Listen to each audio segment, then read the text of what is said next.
The space around Nexus Prime looked like a graveyard. Broken ships drifted in the darkness, their hulls torn open and bleeding atmosphere into the void. Admiral Zeftar stood on the bridge of his flagship, watching the last of his defense fleet try to hold their positions. His crystalline features reflected the red warning lights that flashed across every surface.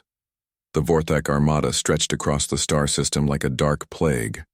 300 biomechanical ships moved with deadly purpose toward the Calrian homeworld.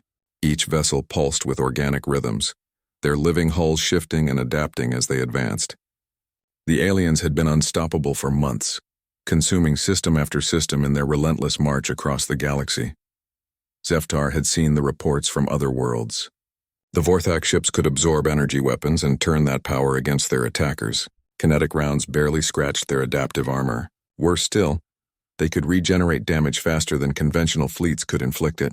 Every species that had faced them learned the same terrible lesson. The Vorthak could not be defeated by normal means. His communications officer looked up from her station with desperate eyes. "Admiral, we have lost contact with Defense Group 7. Their transponders went dark 3 minutes ago." Zeftar nodded grimly. That left him with barely 50 ships to defend an entire world. Behind them, Nexus Prime hung in space like a blue jewel, home to 12 billion Calrian citizens who were counting on his fleet to save them. He had already evacuated as many as possible, but most would have to face whatever came next. The enemy ships moved closer. Their biomechanical forms writhed through space, tentacles and organic weapons extending from their hulls like the limbs of deep-sea creatures. War leader Gorthax commanded the invasion fleet from his massive dreadnought, a living ship the size of a small moon. The Vorthak leader had broadcast his intentions across all frequencies: surrender or face complete destruction. Zeftar would never surrender his people, even if it meant dying here in the cold vacuum of space. Halfway across the galaxy, Lieutenant Commander Jake Morrison sat at his station aboard the USS Defiance.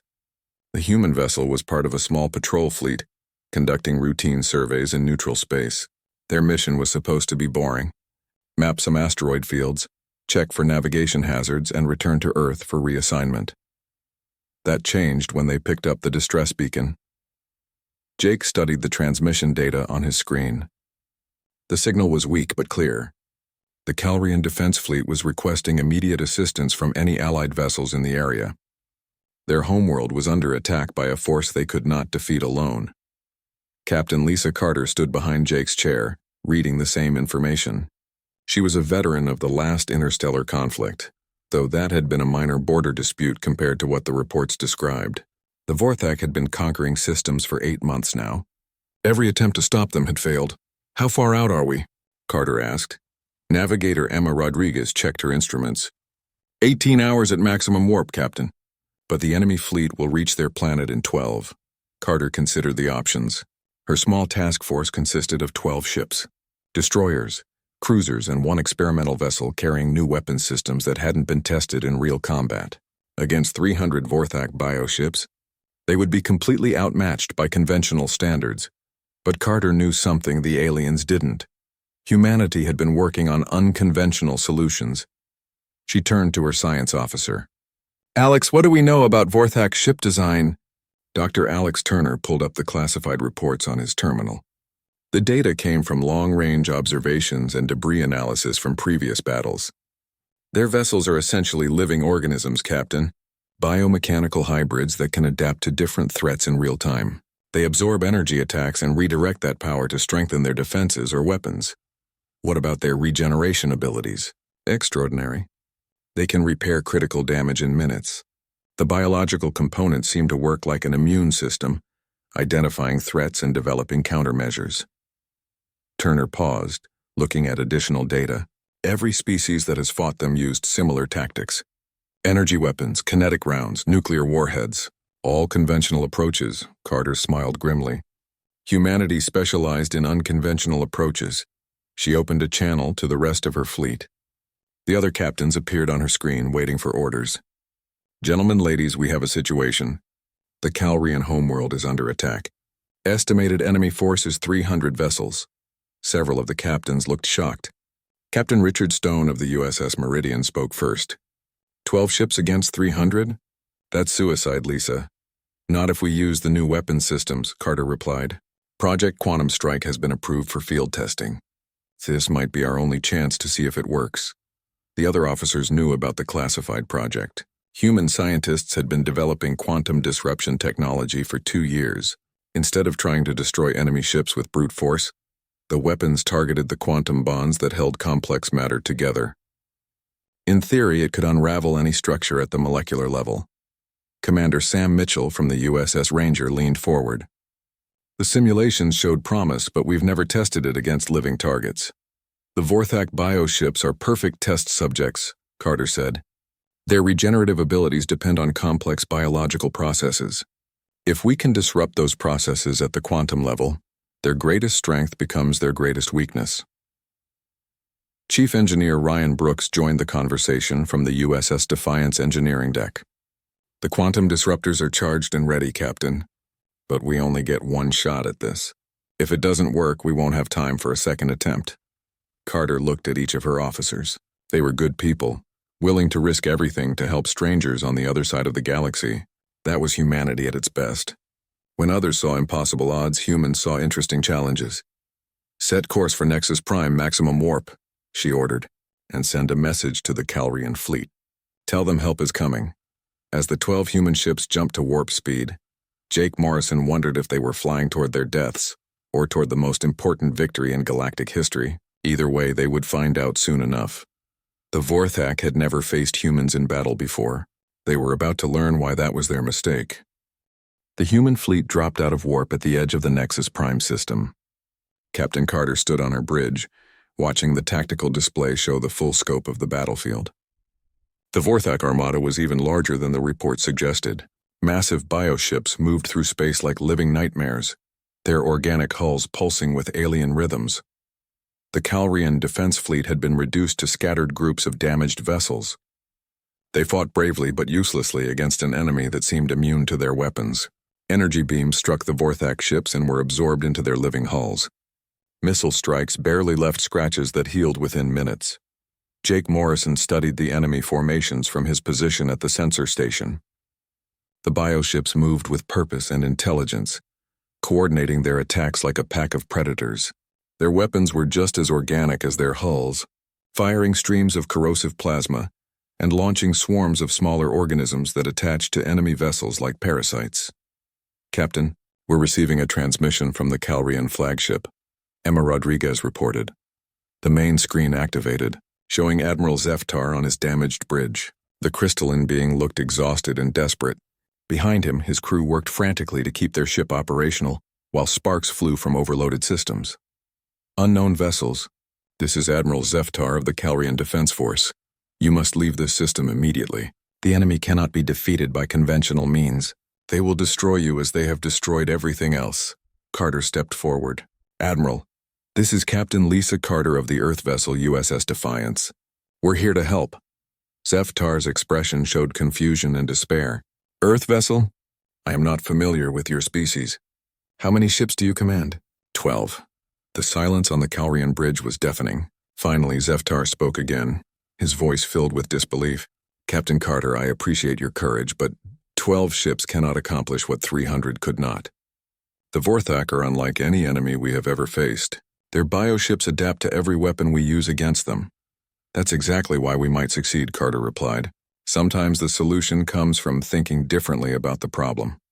On the edge of the battlefield, War Leader Gorthax observed the new arrivals from his massive dreadnought. The alien commander was an impressive creature, standing over 3 meters tall with natural armor plating covering his body. His ship was the largest in the fleet, a living vessel that had grown around him over decades of conquest. His tactical officer approached with a report. War Leader, 12 small vessels have entered the system. Unknown design and origin. They appear to be moving toward our position. Gorthax examined the tactical display with mild interest. The new ships were tiny compared to his bio-dreadnoughts. Their hull designs looked primitive, using metal and composite materials instead of living tissue. Are they armed? Sensors detect weapon signatures, but the energy output is minimal. These vessels pose no threat to our fleet. The war leader dismissed them with a gesture. Ignore them. Focus on breaking the remaining Calrian resistance. These newcomers can watch their allies die before we destroy them as well. It was a mistake that would cost him everything. Back on the USS Defiance, Dr. Alex Turner worked frantically in the science lab. The quantum disruptor weapons were unlike anything ever built before. Instead of trying to overpower enemy defenses, they targeted the fundamental forces that held matter together. The technology was based on theoretical physics that most species hadn't even discovered yet. "How are the quantum field generators looking?" Carter asked over the comm system. Turner checked his readings. "All systems are green, Captain. The disruptors are charged and ready to fire, but I have to warn you, we've never tested this against living targets. The computer models show it should work, but we're operating in unknown territory." Commander Sam Mitchell joined the conversation from his position at the tactical station. "The Vorthak bioships are starting to notice us. 2 of their smaller vessels are breaking formation to investigate." Carter watched the enemy ships approach on the main screen. They moved with organic grace, their hulls shifting and adapting as they prepared for combat. Weapon ports opened along their sides like mouths preparing to feed. "Let them come," she said calmly. "We need to see how they react to conventional weapons before we reveal our real capabilities." The first Vorthak ship opened fire with streams of corrosive plasma. The USS Ranger, commanded by Captain Richard Stone, returned fire with standard photon torpedoes. The weapons struck the bioship's hull and were immediately absorbed into its living tissue. The alien vessel actually seemed to grow larger and stronger from the attack. "Incredible," Turner muttered, watching the sensor readings. "Their biomechanical systems are converting the energy from our weapons into raw material for growth and repair. No wonder conventional fleets couldn't defeat them." The second Vorthak vessel launched a swarm of smaller organisms toward the human ships. The creatures moved through space under their own power, seeking to attach themselves to enemy hulls where they could begin eating through the armor plating. Chief Engineer Ryan Brooks coordinated the defense from his position in engineering. "Point defense systems are engaging the bioparasites. We're destroying most of them, but some are getting through." Carter could hear the sound of the creatures hitting her ship's hull, their organic acids beginning to eat through the outer armor layers. She had seen reports of what happened to ships that were overwhelmed by these attacks. The parasites would consume the vessel from the outside in, leaving nothing but empty space where a starship used to be. "All ships fall back to defensive positions," she ordered. "Make them think we're retreating." The human fleet pulled back, appearing to flee from the superior Vorthak forces. The alien ships pursued them, confident in their overwhelming advantage. More biovessels broke away from the main fleet to join the chase, eager to destroy these strange newcomers. Vorthaks watched the retreat with satisfaction. These unknown aliens were no different from all the others.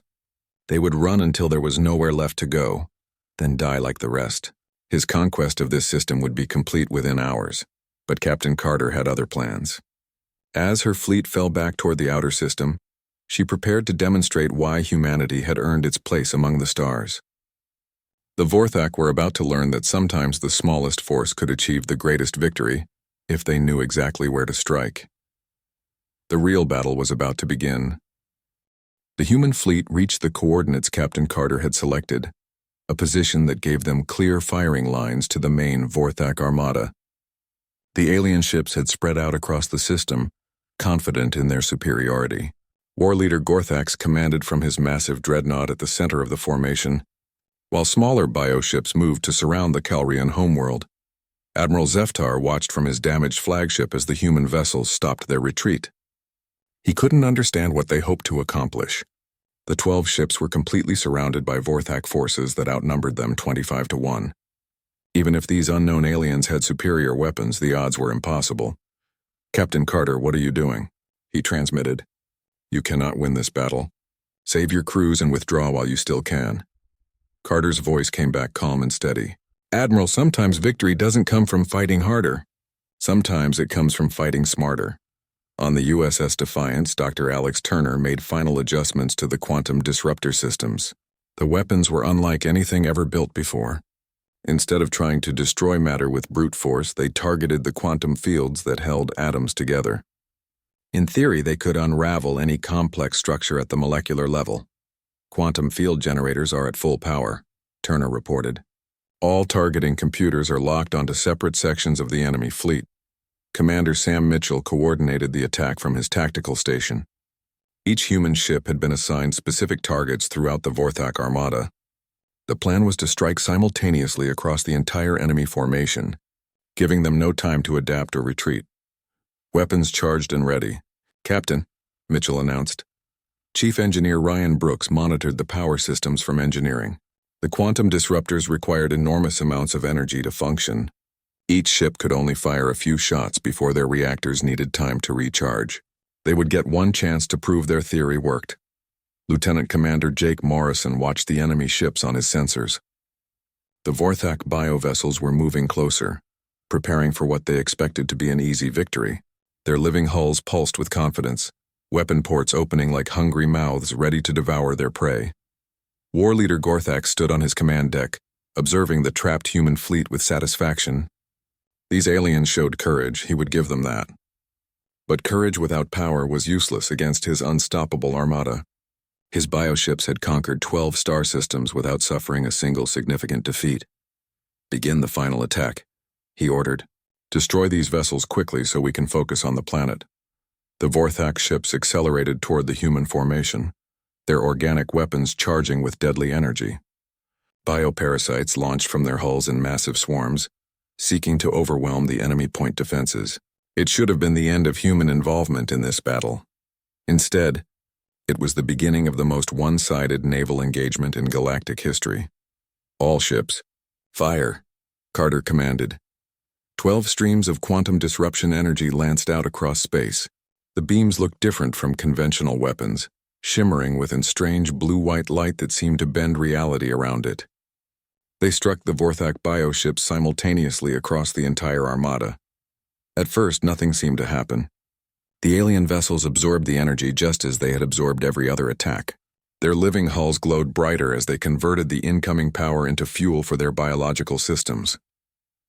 Then something went wrong. The glow spread through the bioships like wildfire, but instead of making them stronger, it began tearing them apart at the molecular level. The quantum disruption energy interfered with the fundamental forces that held their organic matter together. Their greatest strength, the ability to absorb and redirect enemy attacks, became their greatest weakness. The first Vorthak ship simply came apart.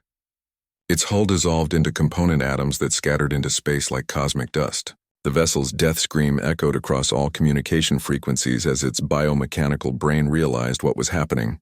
But there was nothing it could do to stop the process. More ships began to fail. The quantum disruption spread through their biological systems like a virus, unraveling complex organic structures faster than their regenerative abilities could compensate. Massive dreadnoughts that had seemed invincible moments before started to dissolve into clouds of free-floating molecules. On his flagship, War Leader Gorthax watched in horror as his unstoppable armada began to disappear. Ship after ship winked out of existence, their biomechanical forms unable to resist the quantum weapon effects. His tactical displays showed impossible readings as 300 vessels were reduced to expanding fields of atomic debris. "What is happening?" he roared at his crew. "Why are our ships dying?" His science officer, a smaller Vorthak with specialized sensory organs, studied the readings with growing panic. "War Leader, the enemy weapons are disrupting quantum cohesion fields. Our bioships cannot adapt because the attack is targeting the basic forces that hold matter together." Gorthax felt something he had never experienced before in decades of conquest: fear. His mighty fleet was being destroyed by 12 primitive vessels using weapons his species had never encountered. The impossible was happening before his eyes. Admiral Zeftar watched from his bridge in stunned silence. The Vorthak ships that had seemed unstoppable were simply ceasing to exist. The enemy armada that had terrorized the galaxy for months was dissolving into nothing in a matter of minutes. "By the ancient crystals," his communications officer whispered. "How is this possible?" The quantum disruption continued to spread through the Vorthak fleet. Their biomechanical nature, which had made them immune to conventional weapons, made them incredibly vulnerable to the quantum attack. The energy cascaded through their organic systems, unraveling the complex biological structures that powered their ships. Some Vorthak commanders tried to retreat, but the quantum fields had already infected their vessels. The disruption followed their bioneural networks, spreading faster than their ships could move. One by one, the proud conquest fleet that had seemed invincible was reduced to expanding clouds of free atoms.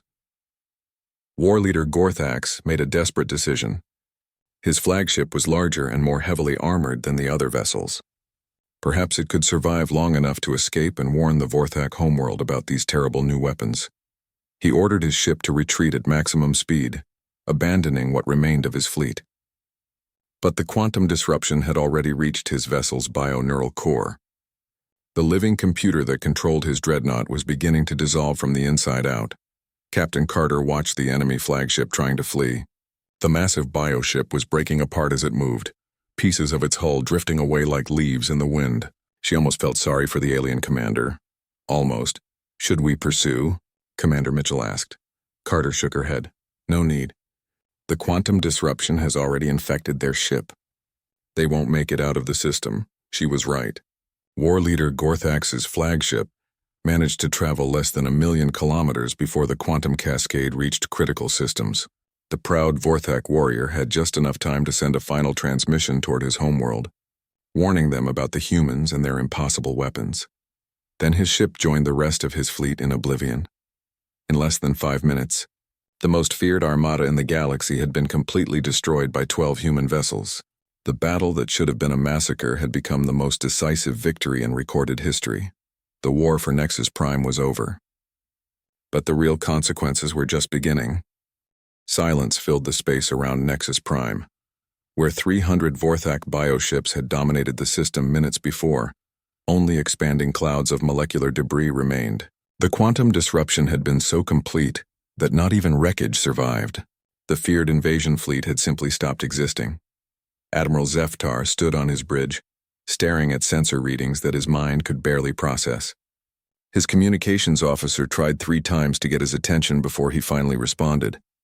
The crystalline admiral looked like someone who had witnessed a miracle and wasn't sure if he was dreaming. "Admiral, the human fleet is requesting permission to approach," the officer reported. Zeftar nodded slowly. "Grant them safe passage, and prepare formal honors for our arrival ceremony. These beings have just saved our entire civilization." The surviving Calrian ships emerged from behind their homeworld's defensive grid. Many were damaged from the futile battle against the Vorthak, but their crews worked with renewed energy now that the immediate threat had passed. They formed an honor escort as the 12 human vessels approached Nexus Prime. Captain Carter watched the beautiful blue world grow larger on her main screen. Cities glowed like jewels across the night side of the planet, home to billions of Calrian citizens who didn't yet know how close they had come to extinction. She felt the weight of responsibility that came with possessing such devastating weapons. Dr. Alex Turner was already analyzing the quantum field effects, making sure no residual disruption threatened the Calrian homeworld. His preliminary scans showed that the quantum cascade had burned itself out completely, leaving space clean and safe for normal traffic. "No lingering effects detected, Captain," Turner reported. The disruption fields collapsed after consuming all available biomatter in the target area. "Local space is clear." Chief Engineer Ryan Brooks was equally focused on the human ship's condition. The quantum disruptors had performed flawlessly, but the enormous power requirements had stressed their reactor systems. Several vessels needed immediate maintenance before they could engage in combat again. "All ships report successful weapon discharge, minimal system damage," Brooks announced. "The USS Meridian has some power coupling issues, but nothing that can't be repaired with basic maintenance." Lieutenant Commander Jake Morrison coordinated communications with the other human vessels. The crews were still processing what they had just accomplished. They had destroyed the most feared fleet in the galaxy without suffering a single casualty. It was the kind of victory that military historians would study for centuries. Admiral Zeftar's flagship approached the USS Defiance, requesting permission to come alongside. Carter granted the request, curious to meet the Calrian commander in person. The alien admiral transported over with a small honor guard, following diplomatic protocols that hadn't been used in the heat of battle. Zeftar was an impressive figure, standing nearly 2.5 meters tall with crystalline features that caught and reflected light in complex patterns. His uniform showed signs of recent combat, but he carried himself with the dignity befitting a senior military officer. "Captain Carter," he said, his voice carrying formal overtones of gratitude and respect. "I am Admiral Zeftar of the Calrian Defense Force. On behalf of my government and people, I offer our deepest thanks for your intervention in this crisis. Carter extended her hand in the human gesture of greeting. Admiral, I'm honored to meet you. Your crews fought bravely against impossible odds. We were just able to provide a different solution to the problem. Zeftar studied the human captain with obvious curiosity. Your weapons technology is unlike anything we have encountered. The Vorthak seemed unstoppable to us. They had conquered 12 systems using their biomechanical advantages. How did you know that quantum disruption would be effective against them? We didn't know for certain, Carter admitted. But our scientists theorized that their greatest strength might also be their greatest weakness. The bioship's ability to absorb and redirect energy attacks depended on complex biological processes. We designed weapons that could disrupt those processes at the quantum level. Commander Sam Mitchell joined the conversation. The Vorthak had adapted to counter every conventional weapon system they encountered. But they had never faced quantum disruption technology because most species haven't developed it yet. Zeftar was fascinated by this explanation. Your species approaches warfare differently than others? Most civilizations try to build bigger weapons or stronger defenses. You found a way to turn the enemy's advantages against them. Dr. Turner provided additional technical details. The quantum disruptors target the fundamental forces that hold complex matter together. Against normal ships with metal hulls and electronic systems, the weapons would be less effective. But against living vessels that depend on biological processes, the results were catastrophic for the enemy. News of the victory was already spreading across subspace communication networks. The Galactic Council received initial reports within hours, though many officials initially dismissed them as impossible. 300 Vorthak ships destroyed by 12 unknown vessels in less than 5 minutes. It sounded like fiction, but confirmation came from multiple sources. Calrian defense forces, automated monitoring stations, and even surviving fragments of Vorthak transmissions all told the same story. Humanity had achieved the impossible. The political implications were enormous. For months, the galactic community had been preparing for the inevitable expansion of Vorthak territory. Defense alliances were formed, evacuation plans were drafted, and entire star systems considered surrender rather than face the unstoppable bioships. Now everything had changed. The Vorthak threat had been eliminated by a species that most civilizations barely knew existed. Earth had been contacted only 5 years earlier, when human exploration ships encountered Galactic Council scout vessels near the edge of their territory. Ambassador Kate Sullivan received emergency communications from Earth's government within 6 hours of the battle. The diplomatic implications were staggering. Humanity would need to completely restructure their relationship with galactic civilization. They were no longer a minor species on the periphery of known space. Captain Carter spent several hours in discussions with Admiral Zeftar, sharing technical information and coordinating recovery efforts. The Calrian fleet needed time to repair damage from their desperate defense, while the human ships required maintenance after their first combat use of quantum disruptor technology. The planet below was celebrating. Word of their salvation had reached every city and settlement on Nexus Prime. 12 billion Calrian citizens were alive because 12 human ships had arrived at exactly the right moment with exactly the right weapons. But Carter knew this was just the beginning. The destruction of the Vorthak fleet would send shockwaves throughout the galaxy.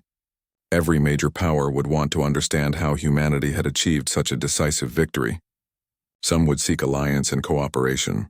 Others might view human quantum weapons as a threat to their own security. Commander Jake Morrison approached with new communications from the Galactic Council. Captain, we're receiving formal requests for immediate diplomatic contact from 17 different species. The Council is calling an emergency session to discuss the strategic implications of our intervention. Carter nodded. The easy part was over. Destroying the Vorthak fleet had taken 5 minutes. Dealing with the political consequences would take much longer.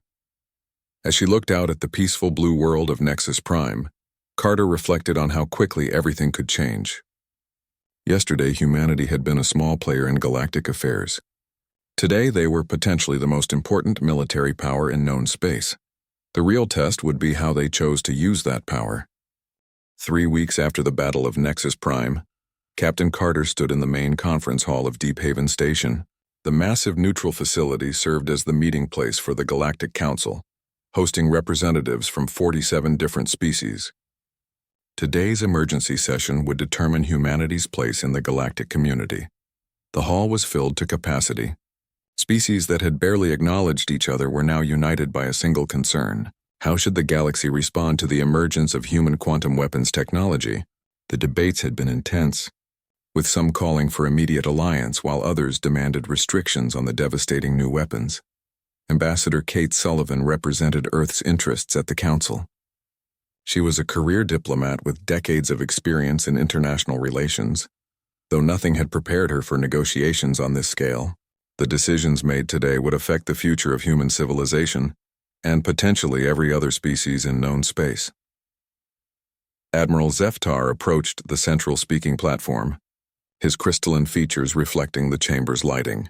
The Calrian leader had become humanity's strongest advocate since the battle, arguing passionately for immediate cooperation and alliance. His world owed its survival to human intervention. Honored representatives, Zeftar began, his voice carrying clearly through the vast chamber. 3 weeks ago, my homeworld faced complete destruction.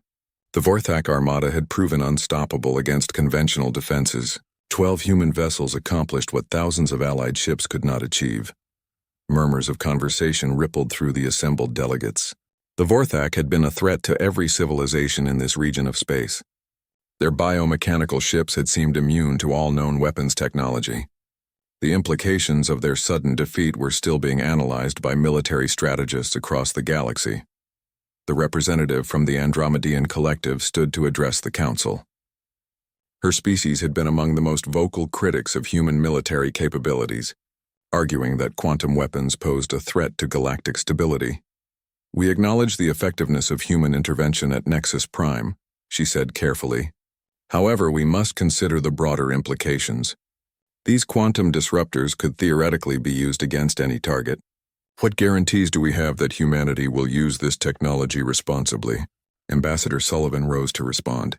The human government has already proposed sharing quantum disruption technology with allied species for defensive purposes only.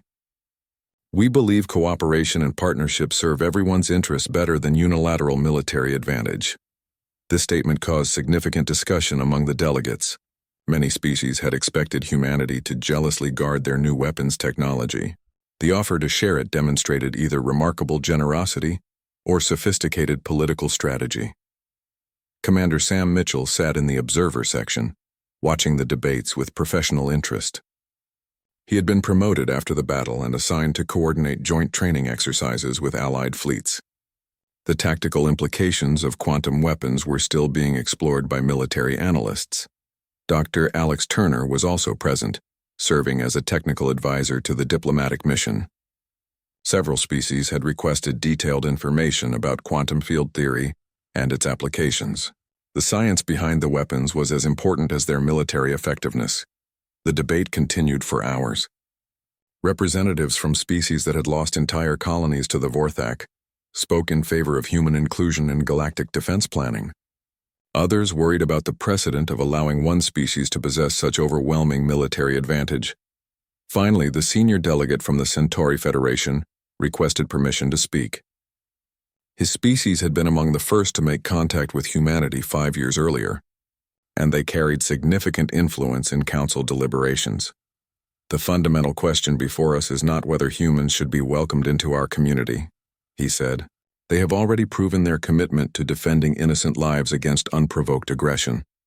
The question is how we can best work together to ensure galactic peace and security. Admiral Zeftar nodded his agreement. I have seen human courage and honor firsthand. Captain Carter and her crew risked their lives to save a world they had never visited, to protect people they had never met. These are not the actions of conquerors or oppressors. Ambassador Sullivan took the opportunity to present humanity's formal proposal.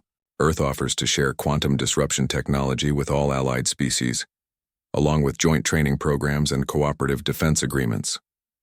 We seek partnership, not dominance. The vote was closer than expected, but the resolution passed by a significant margin. Humanity would be granted full membership in the Galactic Defense Coalition, with access to shared intelligence and coordinated military planning. In exchange, they would provide quantum weapons technology and training to Allied forces. Several weeks later, Lieutenant Commander Jake Morrison stood on the bridge of the USS Defiance as it approached the joint training facility at Kepler Station. The massive complex had been expanded to accommodate the new cooperative programs between human and alien military forces. Captain Carter had been promoted to Admiral and given command of the Joint Task Force developing quantum weapon applications. Her experience at Nexus Prime made her the obvious choice to lead the integration of human technology with existing galactic defense systems. The training exercises were revealing interesting results. Different species approached quantum weapons with their own unique perspectives and tactical doctrines. The Calrians favored precise surgical strikes while the Andromedans preferred massive coordinated bombardments. Humans typically used creative combinations that surprised their alien partners. Chief Engineer Ryan Brooks worked with technical teams from 17 different species, adapting quantum disruptor technology to various ship designs and power systems. The engineering challenges were significant, but the potential benefits were enormous. No biomechanical threat like the Vorthak could ever again terrorize the galaxy. Dr. Turner established the Quantum Research Institute on Luna, bringing together scientists from across known space to explore new applications for quantum field manipulation. The weapons technology was just the beginning. Quantum engineering might revolutionize everything from faster-than-light travel to planetary terraforming. But the most important changes were happening on a personal level. Human crews worked alongside alien partners, sharing knowledge and building relationships that would last for generations. Former enemies became allies, united by common purpose and mutual respect. Captain Carter, now Admiral Carter, often thought about that desperate day at Nexus Prime. 12 human ships had arrived to find a hopeless situation, and somehow turned it into decisive victory. But the real victory wasn't destroying the Vorthak fleet. It was proving that different species could work together to solve impossible problems. The galaxy was a dangerous place filled with unknown threats and challenges, but it was also full of potential allies and partners. Humanity had found its place among the stars not through conquest or intimidation, but by demonstrating their commitment to protecting innocent lives and defending universal values. As the Joint Task Force completed another successful training exercise, Admiral Carter smiled at the communications from her diverse crew. Human voices mixed with Calrian harmonics and Andromedan clicking sounds, all working together toward common goals. War leader Gorthax had believed that strength came from dominance and fear. He had been wrong. Real strength came from cooperation and mutual support. The Vorthak had been defeated not by superior firepower, but by the willingness of different species to work together for the common good. The human fleet had arrived at a war zone and destroyed the enemy within moments. But they had also arrived at the beginning of a new era of galactic cooperation and peace. That was the victory that would matter for centuries to come. The stars were no longer cold and distant. They were home to friends and allies who would stand together against any threat that might emerge from the darkness between worlds.